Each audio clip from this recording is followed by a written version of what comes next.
दोस्तों नमस्कार, ये है कहानी संसार। कहानी संसार में लीजिए सुनिए प्रसिद्ध कथाकार कृष्ण चंद्र की लिखी कहानी 100 रुपए। मैंने 100 रुपए का काम किया था, मुझे 100 रुपए मिलने चाहिए, इसलिए मैंने सेठ से बात की। सेठ ने कहा 16 तारीख को आना। मैं 16 तारीख को गया, सेठ वहाँ नहीं था। इसका बुढ़ा मैनेजर, जिसकी चंद या साफ थी और जिसका एक दांत बाहर निकला हुआ था और जो अपने आशीष टनट को किसी गलती पर डांट रहा था, मुझसे बड़ी शफकत से कहने लगा, तुमने 100 रुपए का काम किया है, तुमको बराबर 100 रुपए मिलेंगे, मगर सेठ यहीं है, कल आना। मैंने पूछा, अगर सेठ कल भी यहाँ नहीं हुआ तो? मैनेजर बोला, तो मैं इंतजाम कर रखूँगा, तुम फिक्र न करो, तुम्हारा पैसा तुमको मिल जाएगा। मैंने दफ्तर से बाहर निकलकर 2 पिए का पूना पता, शकीली मसाला और हरी पत्ती वाला पान खाया। 2 पैसे में देसी काला कांडी और ठंडी वाला पान भी खा सकता था, और मलट्ठी लाल मसाला वाला पान भी, और बनारसी छोटा पत्ता, गीली डली और इलायची वाला पान या मोहिनी तंबाकू वाला। मगर मैंने सिर्फ पूना पत्ता, शकीली मसाला और हरी पत्ती वाला ही खाया, क्योंकि मुझे भूख बहुत लग रही थी और मेरी जेब में सिर्फ 1.5-2 आने थे, और ये पान जो मैंने खाया काफ़ी मोटा है और देर तक मुंह में रहता है। फिर मैं 1 आने का ट्राम का टिकट लिया और ट्राम में बैठकर मैंने जोर से सेठ की बिल्डिंग की तरफ थूक दिया। दूसरे दिन फिर सेठ वहाँ नहीं था। उसके मैनेजर ने कहा, सेठ आज भी यहाँ नहीं है और फिर तुम्हारे हिसाब में कुछ गलती भी है। मुझे गुस्सा आया, मैं हिसाब कर चुका था। मैनेजर उसे 10 बार चेक कर चुका था, फिर भी कहीं गलती निकल आती है। मगर मैं कुछ न कह सका, क्योंकि मैनेजर का लहजा बहुत नरम था और इसका हर फिक्रा रेशम में लिपटा हुआ था। इसलिए मैंने भी नरमी से कहा, मेरा हिसाब तो बहुत साफ है। इतना कहकर मैंने अपनी खाकी पतलून की जेब में से एक मेला पुर्जा निकाला और मैनेजर के साथ ही 11वीं दफ़ा तफसीलात चेक करने बैठ गया। इतने पैसे रेग माल फेरने के, इतने पैसे रोगन के, इतने पैसे मजदूरी के। रेग माल और रोगन की रसीदें मेरे पास थी, मजदूरी पहले से तय हो चुकी थी। सेठ का फर्नीचर मेरी मेहनत से जगमग जगमग कर रहा था। मैनेजर ने कहा, हाँ हिसाब ठीक है, अच्छा कल आना। हाँ कल ज़रूर, मैनेजर ने चंदया को सहलाते हुए कहा। बाहर आकर मैंने 2 पैसे का पान भी नहीं खाया, 1 आने का ट्राम का टिकट भी नहीं लिया और फिरोज शाह महित रोड से साइन तक पैदल गया। मगर दूसरे दिन मैं फिर सेठ के दफ्तर गया। आज दफ्तर में सेठ मौजूद नहीं था, मैनेजर भी गायब था। मैनेजर का असिस्टेंट चिंधियाई हुई आंखों से एक सिंगल चाय अपने सामने रखे कुछ सोच रहा था। इसका चेहरा बहुत जर्द था, माथे के करीब सफ़ेद, रुखसारों के करीब पीला और थोड़ी के करीब मटीला सा था। ऐसा मालूम होता था जैसे किसी ने उसके चेहरे की हड्डियों पर खाल के बजाय मैले मैले पीले पीले कागज़ तराश कर मोड़ दिए हों। मैं इसके चेहरे को गौर से देखने लगा। असिस्टेंट ने प्याली से निगाह उठाकर मेरी तरफ देखा और हाथ के इशारे से मुझे कुर्सी पर बैठने को कहा। मैंने पूछा, सेठ कहाँ हैं?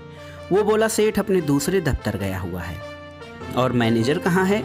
मैनेजर सेठ के तीसरे दफ्तर गया है। तो मुझे यहाँ 4थी मंजिल पर किस लिए बुलाया है? मैं जरा गुस्से में तेज होते हुए कहा। असिस्टेंट ने चाय का आखिरी घूंट भी निगल लिया, आहिस्ता से बोला, तुम यहाँ बैठ जाओ, मैनेजर अभी आता होगा, इससे बात कर लेना। मैं एक कुर्सी पर 10:30 बजे से लेकर 1:45 बजे तक बैठा रहा। पहले मैंने सोचा कि किसी शीशे का टुकड़ा लेकर सारे रोगन को उतार दूं जो मैंने इतनी मेहनत से इस फर्नीचर पर चढ़ाया था। फिर मैंने सोचा कि अपने दोनों हाथों से असिस्टेंट के नकली चेहरे से पीले पीले कागज़ के टुकड़ों को उतारता जाऊं, हत्ता कि अंदर की हड्डी नंगी हो जाए। पर मैंने सोचा मैनेजर को जान से मार देना बेहतर होगा। बहुत देर तक सेठ के लिए सजा सोचता रहा। आखिर ख्याल आया कि इसके सारे जिस्म पर B नंबर की मोटी रेगमाल फिर दोगा तो इसकी सारी खाल उधड़कर नंगी हो जाएगी। और उस पर मैनेजर आ गया, मुस्कुराते हुए बोला, तुम्हारा काम हो गया है, मगर चेक मिला है, 100 रुपये का, और अब 1:45 बज चुके हैं और 2 बजे बैंक बंद होता है और बैंक यहाँ से 2 मील दूर है और कल छुट्टी है और परसों इतवार है। मैंने मायूसी से कहा हाँ। मैनेजर मुसर्रत से हाथ मिलाते हुए बोला। मैंने बेहद रुखाई से कहा, चेक मुझे दे दो। 5 मिनट और चेक लेने में गुजर गए, क्योंकि चेक पर मेरा नाम गलत लिखा हुआ था। मोहम्मद शफी के बजाय मोहम्मद रफ़ी लिखा हुआ था। मैनेजर ने कहा, बड़ी गलती हो गई, बड़ी गलती हो गई। मोहम्मद शफीक लिखते लिखते मोहम्मद रफ़ी लिख गया। मगर कोई हर्ज नहीं, अब तुम सोमवार को आके नया चेक ले लेना। मैंने कहा, मगर ये बियरर चेक है, नाम की गलती से कोई फर्क नहीं पड़ता। तुम मेरे नाम की रसीद ले लो और चेक मुझे दे दो। सोमवार को मैं कहाँ आऊँगा, कहीं और धंधा करूँगा। अच्छा ले जाओ, मैनेजर ने रुकते रुकते कहा। चेक लेकर बाहर आया तो 2 बजने में 1:45 मिनट थे। किसी सूरत पैदल चल के बैंक नहीं पहुँच सकता था। 100 रुपये का चेक मेरे हाथ में था, मगर अभी कागज़ का पुर्जा था। उसे 100 रुपयों में तब्दील करने के लिए बैंक तक पहुँचना जरूरी था। 2 बजे से पहले सिर्फ एक ही सूरत हो सकती थी। मैंने फैसला किया और चला कर कहा, टैक्सी। पीली छत और स्याह जिस्म वाली जूम से मेरे करीब आकर रुक गई। मैंने अंदर बैठते हुए कहा, कालबा देवी रोड के नाके पर चलो और ज़रा तेज चलो। जब कालबा देवी नाके पर पहुंचा तो 2 बजने में 2 मिनट थे, मगर बैंक का लाबा देवी रोड पर नहीं था। वो बैंक पर यह लिखा था, मगर बैंक का लाबा देवी के नाके पर नजर आया। एक दुकानदारों से पूछा, किसी को इतनी फुर्सत नहीं थी। कोरिया में जंग तेज थी, भाव भी तेज जा रहे थे। किसी को वार्निश करने वाले के स्वरूपों की 100 रुपयों की फिक्र कहाँ थी। हार कर मैंने एक पंजाबी सुख हारमोनियम बनाने वाले की दुकान में घुस गया। आइए आइए, क्या चाहिए आपको? सरदार ने अपनी इस आरी को छोड़कर, जिससे वो लकड़ी काट रहा था, मुझसे मुस्कुरा कर कहा। मैंने कहा, सरदार मुझे बाजा नहीं चाहिए, मर्केंटाइल बैंक का पता चाहिए। चेक पर तो लिखा है कालाबा देवी रोड और यहाँ कहीं नहीं मिलता। सरदार जी ने मुस्कुरा कर कहा, बादशाह हो, वो बैंक साथ वाली गली में है। इधर से घूम कृष्णा बाजार से इस तरफ पुराने चांदी वाले मंदिर के पास। मैंने सरदार जी का शुक्रिया भी अदा नहीं किया। भागा वापस टैक्सी के पास। जब बैंक में पहुंचा तो 2:04 थे। उसूलन मेरा चेक क्लर्क को नहीं लेना चाहिए था, मगर मालूम होता है कि क्लर्क चेक पढ़ने के अलावा चेहरा पढ़ना भी जानता है। उसने खामोशी से चेक मुझसे ले लिया, फिर उल्टा देखकर कहा, इस पर दस्तखत करो। मेरा नाम शफी था, लेकिन मैंने मोहम्मद रफ़ी लिखा। ये मोहम्मद रफ़ी कौन था? यह कहाँ से आया था? कब पैदा हुआ था? उसकी सूरत कैसी थी? इसके माँ बाप कौन थे? कौन जानता है? कुछ जिंदगियाँ ऐसी होती हैं जो चेक पर लिखी जाती हैं और चेक पर ही काट दी जाती हैं। मैं टैक्सी वाले को चुकता करने लगा। 2 रुपये 2 आने टैक्सी छोटी थी, इसलिए मीटर बढ़ा नहीं। टैक्सी बड़ी होती तो 5-7 रुपये खुल जाते। मैंने खुशी से इत्मीनान का सांस लिया। इतने में किसी ने आके मेरे शाने पर जोर से हाथ मारा और कहा, कहो मेरे यार, बड़े टैक्सी में घूम रहे हो आज? मैंने घूम कर देखा, मेरा दोस्त इसहाक था। इसहाक बड़े खुले दिल का आदमी था। वो खुद अब्दुल रहमान स्ट्रीट के अंदर एक खोजे के मकान के एक तंग से कमरे में रहता है और वही धंधा करता है जो मैं करता हूँ, यानी वार्निश का और पुराने फर्नीचर को फिर से नया कर देने का। लेकिन इसकी महबूबा मोहम्मद अली रोड और कराफोर्ड मार्केट के नाके पर एक अच्छे होटल में रहती है। मैंने देखा है, बड़ी खूबसूरत औरत है, बड़े बड़े सेठों के पास जाती है। ये इसहाक इससे पहले उसके पास ड्राइवर था। इसहाक कोई काम पसंद नहीं आया और वो इससे अलग हो गया। वो औरत उसको बहुत पसंद करती है, ये भी इसको चाहता है, मगर वो इसको अपने धरे पर लाना चाहती है और ये उसको अपने तरीके पर रखना चाहता है। दोनों में हमेशा लड़ाई होती है। बस ये इससे 10-12 रोज नहीं मिलता, फिर वो इससे मिलने आती है। ऐसे ही ये चक्कर चलता रहता है। कभी कभी इसहाक जब कोई मोटी रकम कमा लेता है तो जाकर उसे दे आता है और उसे एक लेक्चर भी झाड़ आता है। मगर जिस औरत के पास अच्छा होटल होगा, अच्छी जवानी, सेहत और खूबसूरती होगी और सोने चांदी वाले सेठ होंगे, वो वार्निश करने वाले इसहाक की बात क्यों सुनने लगी? सोचने की बात है यारो। मैंने इसहाक से पूछा, मुझे भूख लगी है, कुछ खाओगे? वो बोला, हाँ भूखा तो मैं भी हूँ, चलो फिरोजे कबाबिये की दुकान पर। फिरोजे कबाबिये की दुकान से फारिग होकर इसहाक ने मुझसे 10 रुपये उधार लिए और अपने रास्ते पर चला गया। मुझे इसहाक बहुत पसंद है। इसके पास हूँ तो ना ही करेगा, सबको खिलाए पिलाएगा, और जब पैसे नहीं होंगे तो मेरे सिवा किसी से कर्ज नहीं मांगेगा। भूखा मर जाएगा मगर किसी से उधार नहीं लेगा। ऐसा दोस्त जो दुनिया में मेरे सिवा किसी से उधार न ले, कहाँ मिलता है। मुझे इसहाक की दोस्ती पर फक्र है। मैं जब भी इसहाक से मिलता हूँ एक अजीब सी खुशी, लापरवाही, बच्चों की सी मुशर्रत महसूस करता हूँ। मुझे ऐसा मालूम होता है जैसे दिल में कोई गम नहीं है, कोई तकलीफ नहीं है, जैसे सारी दुनिया खिलौनों से भरी पड़ी है और इसके सारे बाजार मेरे लिए सजे पड़े हैं। बाज़ आदमियों में कुछ ऐसी ही ताकत होती है, बाज़ आदमियों में कुछ ऐसी ही बात होती है, और इस वक्त इसहाक से मिलकर मरीजी हल्का फुल्का हो गया। मैंने कराफोर्ड मार्केट से 2 सीब खरीद कर खाए, एक भिखारी को 2 आने दिए, वहाँ से चलता बोरी बंदर आ गया। लेकिन जेब में रुपए थे और अभी घर जाने को जी न चाहता था, इसलिए बोरी बंदर से हार्नबी रोड पर हो गया। हार्नबी की दुकानें मुझे बहुत पसंद हैं, खास तौर पर उनके नुमाइशी दरीचे में आईने लगे हुए हैं और नियान की रोशनियां और कदे आदम कांच की बड़ी बड़ी शफाफ सीलों के पीछे कैसी खूबसूरत चीज़ें पड़ी हुई हैं। खूबसूरत टाइयाँ, मोजे, जराब, पतलून के कपड़े, मफलर, जूते, हर हफ्ते इन दरीचों के अंदर खूबसूरत चीज़ें बदल जाती हैं और पुराने डिजाइनों की बजाय नए डिजाइन आ जाते हैं। शाम को घर जाने से पहले मैं अक्सर हार्नबी रोड के नुमाइशी दरीचे देखा करता हूँ। जेब में पैसे हो या न हो, इससे कोई गरज नहीं। मैं अक्सर अपना काम खत्म करके बोरी बंदर जाने के लिए हार्नबी रोड से गुजरता हूँ और एक दरीचे से नाक रगड़कर अंदर की खूबसूरत चीज़ें देखा करता हूँ। इसमें मुझे इतना लुत्फ हासिल होता है जितना बचपन में नए खिलौने देखकर हासिल होता था। मैंने जेब में हाथ डालकर नए नए करकरे नोटों को थपथपाया और बड़ी शान से ऐवान एंड फ्रीजर के नमाइची दरीचों के सामने आ खड़ा हुआ। आह, किस कदर खूबसूरत कमीज थी। बादामी रंग की साफ शफाफ कमीज पर नीले आवर सुर्खधारियां, मेरा जी मचल गया। मैंने अपनी कमीज के फटे हुए कॉलर को सहलाया। इस नीली और सुर्ख रंग की धारीदार कमीज को पहनकर मैं कैसा दिखाई दूंगा। मैंने तयक्कुल में अपने आप को कमीज पहनकर कदे आजम आईने के सामने देखा। वाह, क्या ठाठ थे। और कमीज के दाम थे सिर्फ 30 रुपये। इससे तिगुने रुपए उस वक्त मेरी जेब में थे। मैं कमीज खरीद सकता था मगर कुछ और बेहतर देखने की खातिर आगे चला गया। अगले दरीचे में खूबसूरत साबुन थे, झाग वाले स्पंज और तौलिए, जिन्हें देखकर खुद ब खुद नहाने की ख्वाहिश पैदा होती थी। ये सब मैं खरीद सकता था। इससे अगले दरीचे में मर्दों के लिए शब खवानी के गाउन थे, भड़कीले रेशमी मुनक्कस गाउन, जिन्हें पहनकर वार्निश वाला भी मिस्र का पाशा मालूम हो। 70 रुपए का गाउन, और इससे ज़्यादा रकम मेरे पास थी। मैंने इस गाउन को अपने तखय्युल में पहना और ईरानी गलीचे पर उड़ता हुआ दूर चला गया। हुआ साफ थी, मेरे नीचे खूबसूरत बागों वाली ज़मीन घूम रही थी और हरी हरी दोआब। मैं एक छरीरी नाजुक इंदाम नदी, एक पहाड़ी हसीना की तरह धूप सैनिक रही थी। मैंने इस गलीचे को इस नदी के किनारे उतरने का हुक्म किया। गालीचा नदी के किनारे उतर आया और खुद बाखुद कहीं से एक सुराही आ गई और एक मरमरी हाथ और 2 आंखें और एक हुसैन चेहरा।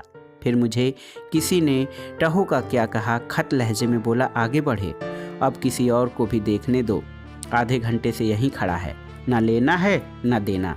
मैंने मुस्कुराकर ऐवान एंड फ्रीजर के वर्दीपोश गुलाम की तरफ देखा जो मुझे डांट रहा था और आगे चल दिया।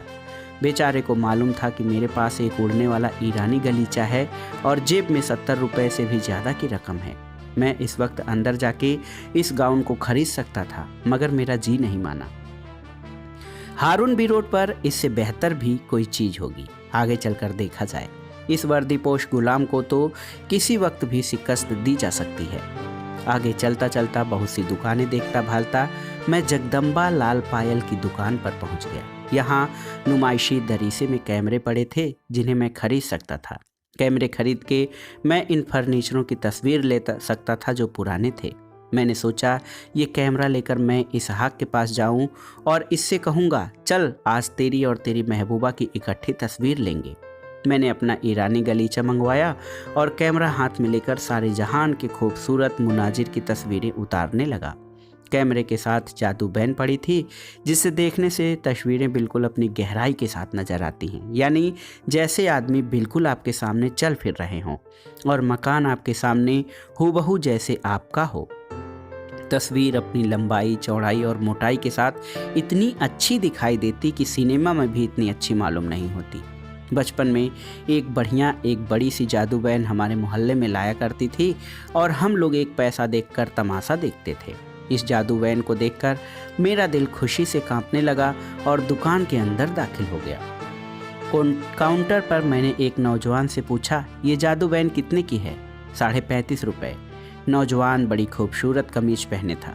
इसके बाल घुंघराले और पीछे को घूमे हुए टी आयरन को रोशनी में नए फर्नीचर के वार्निश की तरह चमकते थे। इसके होठों पर भी जवानी की वार्निश थी। इसके लबों पर एक मगरूर मुस्कुराहट थी जो सिर्फ चेक लिखते वक्त पैदा होती थी। उसने मेरी तरफ निगाह उठाकर एक खूबसूरत लड़की की तरफ देखा जो अभी अभी दुकान में दाखिल हुई थी। वो उसकी तरफ मुतवज्जा हो गया और एक मेले मैले चेहरे वाला नाआसूदा गुजराती जो गालिबन इसका असिस्टेंट था मेरी तरफ आ गया। मैंने देखा कि इसके चेहरे का वार्निश जगह जगह से उखड़ा हुआ है और उसने मुस्कुराने की कोशिश भी नहीं की। मैंने कहा, जादू बैन मुझे दिखाओ। उसने जादू बैन में एक मुदव्वर फीता रखकर मेरे हाथ में थमा दिया और मुझसे कहा, इसे घुमाते जाओ यूं शीश दबाकर, नई नई तस्वीरें तुम्हारे सामने आती जाएंगी। मैंने बटन ऑन किया। टार्जन हाथी पर सवार सामने से चला आ रहा था। मैंने बटन दबा दिया। टार्जन आबशार में छलांग लगा रहा था। नीचे मगरमच्छ कितने खौफनाक मालूम हो रहे थे। मैंने बटन दबा दिया। फूलों के गजरे, फूलों के हार और फूलों के लहंगे पहने हुए हवाई जरीरे की लड़कियां नाच रही थी। मैंने बटन दबा दिया।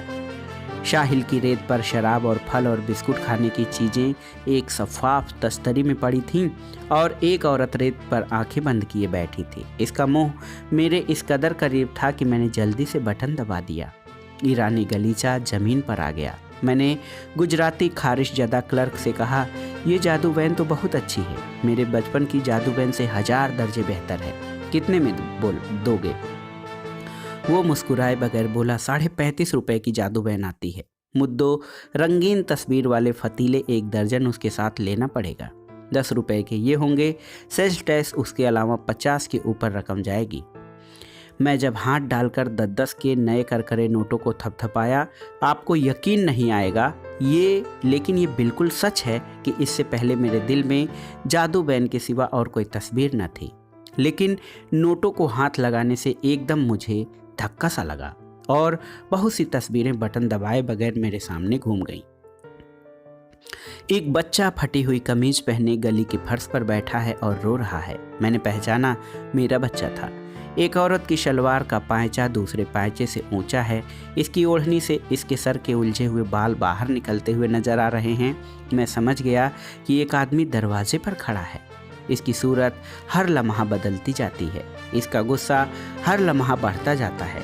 कभी ये मालिक मकान का मैनेजर बन जाता है, कभी दूध वाले सेठ का नौकर, कभी बिजली वाली कंपनी का ओहदेदार, कभी पानी वाले दफ्तर का। मैंने बटन दबा दिया। अब मेरे सामने घर के फर्श पर एक खाली तस्तरी पड़ी हुई थी जिस पर एक गिलास औंधा पड़ा हुआ था। नोट मेरी जेब से बाहर निकले, फिर वहीं हाथ रह गए। खूबसूरत क्लर्क खूबसूरत लड़की को कैमरा बेचकर काउंटर पर वापस आ गया। मैं जल्दी से घूमकर दुकान से वापस जाने लगा। बाहर जाते जाते मैं जानता था कि वो क्लर्क अपनी बेहतरीन वार्निश शुदा मुस्कुराहट से मेरे फटे हुए कॉलर देख रहा है, मेरी खाकी जैन की पतलून देख रहा है जिसकी पीठ में 2 जगह टुकड़े सिले हुए हैं। मुझे मालूम था कि वह मुझ पर हंस रहा है। मैंने अच्छी तरह दांत पीस लिए, अच्छी तरह जेबों में हाथ डालकर नोटों को अपनी गिरफ्त में ले लिया और नुमाइशी दरीचों से निगाह उठाकर सीधा बोरी बंदर की तरफ चलने लगा। चलते चलते महसूस हुआ कि जैसे किसी ने मुझसे शदीद धोखा किया है। किसी ने मुझे 100 रुपये देकर 200 छीन लिए हैं। इसके साथ ही मेरा ईरानी गलीचा और जादू बैन भी छीन ली है। किसी ने जोर से मेरे मुंह पर चपत मारी है। किसी ने मेरे हर नोट पर लिख दिया है, तुम्हारे लिए नहीं। मेरे कदम भारी होते गए और मैंने महसूस किया कि मेरी मेहनत का हर नोट उदासी की एक लंबी जंजीर है जिसे मैं खुद अपने हाथों से खींच रहा हूँ। बोरी बंदर पहुंचकर यकाएक मैंने फैसला किया कि मैं आज गाड़ी से अपने घर वापस नहीं जा सकता। आज पैदल ही बोरी बंदर से साइन जाऊंगा। बहुत रात गए मैं थका मादा अपने घर लौटा। मेरी बेबी मुतफक्किर थी और मेरा इंतज़ार कर रही थी, लेकिन जब उसने नोट देखे तो खुश हो गई। इसलिए वो मेरी उदासी का मतलब न समझ सकी। बोली, लेकिन ये क्या बात है, तुम आज खुश होने की बजाय उदास हो। मैंने चारपाई पर बैठते हुए कहा, जाने मन, आज मुझे पता चला है कि ये दुनिया बूढ़ी हो चुकी है और मुझे ऐसी दुनिया चाहिए जो बच्चों की तरह मुस्कुरा सके। वो बोली, मैं नहीं समझी, तुम क्या कह रहे हो। मैंने कहा, जाने मन, मैं कह रहा हूँ कि अब पुराने फर्नीचर पर वार्निश करने से काम नहीं चलेगा, अब नया फर्नीचर लाना होगा। तो दोस्तों, ये थी कृष्णचंद्र की लिखी अत्यंत ही मार्मिक कहानी 100 रुपये का नोट। कहानी आपको कैसी लगी हमें कमेंट बॉक्स में ज़रूर बताइएगा। कहानी सुनने के लिए धन्यवाद दोस्तों। नमस्कार।